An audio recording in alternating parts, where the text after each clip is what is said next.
ಹೌದು. ಎಲ್ಲ ಹೆಣ್ಮಕ್ಳು ಖುಷಿಯಿಂದ ಇವತ್ತು ಗರ್ಭಿಣಿಯರು ಬಂದು ನೋಡಿ, ಒಂದು ತವ್ರ ಮನೆಗೆ ಮಗಳನ್ನ ಕರೆದು ಶ್ರೀಮಂತ ಕಾರ್ಯಕ್ರಮ ಮಾಡಿದ ಹಾಗೆ ತಳಲ್ ತೋರ್ನ ಬಾಳೆ ದಿಂಬನ್ನ ಕಟ್ಟಿ ಅವ್ರನ್ನೆಲ್ಲ ಸ್ವಾಗತ ಮಾಡಿ ಇವತ್ತು ಅವರ ಉಡಿ ತುಂಬಿ ನಮ್ಮ ದೇಶಕ್ಕೆ ಉಜ್ವಲ ಭವಿಷ್ಯವನ್ನ ಕೊಡಮ್ಮ, ನಿನ್ನ ಹೊಟ್ಟೆಯಲ್ಲಿ ಹುಟ್ಟುವಂತ ಮಗು ಅದು ಹೆಣ್ಣಾಗಿರ್ಲಿ ಅದು ಗಂಡಾಗಿರ್ಲಿ ಸದೃಢವಾಗಿ ಇರಲಿ, ಶಕ್ತಿಯುತವಾಗಿರ್ಲಿ, ನಮ್ಮ ದೇಶಕ್ಕೆ ಆಸ್ತಿಯನ್ನ ಕೊಡ್ತಾ ಇದೆಯಾ, ನೀನು ಚೆನ್ನಾಗಿರುವಂತ ಸರ್ಕಾರದ ವತಿಯಿಂದ ಕಾರ್ಯಕ್ರಮ ಮಾಡಿ ಇವತ್ತು ಹಾರೈಸ್ತಾ ಇದ್ದೀವಿ. ಎಷ್ಟು ಜನ ಬರ್ತಾ ಇದ್ದಾರೆ, ಯಾವ ರೀತಿ ಕಾರ್ಯಕ್ರಮ? ಸುಮಾರು 3,000 ಜನ ಹತ್ರ ನಮ್ಮ ಕ್ಷೇತ್ರದಲ್ಲಿನೇ ಗರ್ಭಿಣಿಯರಿದ್ದಾರೆ. ನಾವು ಎಲ್ಲರಿಗೂ ಕೂಡ ಪ್ರೀತಿಯ ಆಧಾರದ ಆಹ್ವಾನವನ್ನ ಕೊಟ್ಟಿದ್ದೀವಿ. ಬಿಸಿಲು ಬೇರೆ ಇದೆ, ನಿಮ್ಮ ಎದುರುಗಡೆನೆ ಗೊತ್ತಾಗುತ್ತೆ ಎಷ್ಟು ಜನ ಬಂದಿದ್ದಾರೆ. ಖಂಡಿತವಾಗ್ಲೂ ಹೃದಯದಿಂದ ಸರ್ಕಾರದ ವತಿಯಿಂದ ಹೋಳಿಗೆ ಊಟ ಮಾಡಿಸ್ತೀವಿ.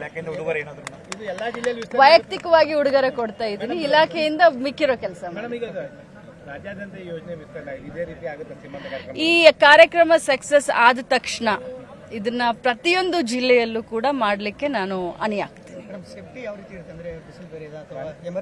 ನಾನು ನಿನ್ನೆನೆ ಹೇಳಿದ್ದೀನಿ, ಎಲ್ಲ ರೀತಿಯಾದಂತೆ ಕಾಳಜಿ ವಹಿಸ್ತೀವಿ. ಮನೆಯಿಂದ ಅವ್ರನ್ನ ಹೊರಗಡೆ ಕರ್ಕೊಂಡು ಬಂದು ಮನೆ ಮುಟ್ಸೋವರೆಗೂ ನಮ್ಮ ಅಂಗನವಾಡಿ ಕಾರ್ಯಕರ್ತರು, ಸಹಾಯಕಿಯರು, ನನ್ನ ಅಕ್ಕ ತಂಗಿರ ಅವ್ರ ಜೊತೆಯಲ್ಲಿ ಇರ್ತಾರೆ. ಅವ್ರ ನೀರಿನ ಬಾಟ್ಲಾಗ್ಲಿ, ಬಿಸ್ಕೆಟ್ಗಳಾಗ್ಲಿ, ಅವ್ರಿಗೆ ಗ್ಲೂಕೋಸ್ ಆಗಲಿ, ಅದನ್ನೆಲ್ಲ ವ್ಯವಸ್ಥೆಯನ್ನ ಮಾಡಿದ್ವಿ. ಸ್ಪೆಷಲಿ ಅವ್ರಿಗೆ ಬಿಸಿಲು ಹತ್ತಬಾರ್ದು ಅಂತ ಇವತ್ತು ಜರ್ಮನ್ ಟೆಂಟ್ ಅನ್ನ ಕೂಡ ಹಾಕ್ಸಿ. ಹೌದು, ವಿಭಾಗೀಯ ಮಟ್ಟದ 5 ಜಿಲ್ಲೆಯಿಂದ ಬಂದಂತ ಮಳಿಗೆಗಳಿದಾವೆ. ಸೊ ಅವ್ರಿಗೂ ಕೂಡ ಪ್ರೋತ್ಸಾಹ ಕೊಡಬೇಕು ಅಂತ ಖಂಡಿತವಾಗ್ಲೂ ರಾಜ್ಯದಲ್ಲಿನೇ ಮಾದರಿ, ದೇಶದಲ್ಲಿನೇ ಮಾದರಿ. ಈ ಒಂದು ಕಾರ್ಯಕ್ರಮವನ್ನ ಮುಂದಿನ ದಿನದಲ್ಲಿ ರಾಜ್ಯ ಮಟ್ಟದಲ್ಲಿ ಮಾಡಬೇಕನ್ನೋ ಆಸೆ ನನಗಿದೆ. ಆದ್ರೆ ಟ್ರಾವೆಲಿಂಗ್ ಸಮಸ್ಯೆ ಆಗುತ್ತೆ. ಆದ್ರೆ ಅಟ್ ಲೀಸ್ಟ್ ಜಿಲ್ಲಾ ಮಟ್ಟದಲ್ಲಿ ಈ ಕಾರ್ಯಕ್ರಮವನ್ನ ಮಾಡ್ತೀವಿ.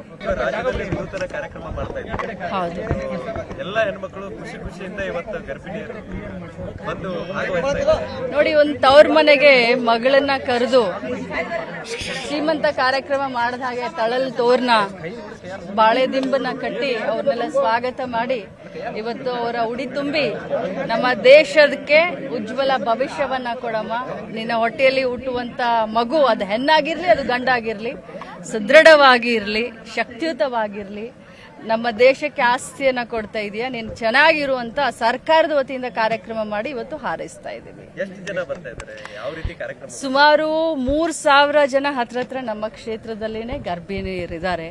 ನಾವು ಎಲ್ಲರಿಗೂ ಕೂಡ ಪ್ರೀತಿಯ ಆಧಾರದ ಆಹ್ವಾನವನ್ನ ಕೊಟ್ಟಿದ್ದೀವಿ. ಬಿಸಿಲು ಬೇರೆ ಇದೆ, ನಿಮ್ಮ ಎದುರುಗಡೆನೆ ಗೊತ್ತಾಗುತ್ತೆ ಎಷ್ಟು ಜನ ಬಂದಿದ್ದಾರೆ. ಖಂಡಿತವಾಗ್ಲೂ ಹೃದಯದಿಂದ ಸರ್ಕಾರದ ವತಿಯಿಂದ ಹೋಳಿಗೆ ಊಟ ಮಾಡಿಸ್ತೀವಿ. ವೈಯಕ್ತಿಕವಾಗಿ ಉಡುಗೊರೆ ಕೊಡ್ತಾ ಇದ್ದೀನಿ, ಇಲಾಖೆಯಿಂದ.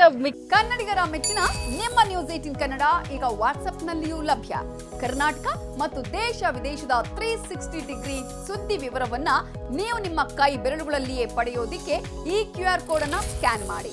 ನಮ್ಮ ಚಾನೆಲ್ ಅನ್ನ ಫಾಲೋ ಮಾಡಿ, ನೋಟಿಫಿಕೇಶನ್ ಆನ್ ಮಾಡಿ.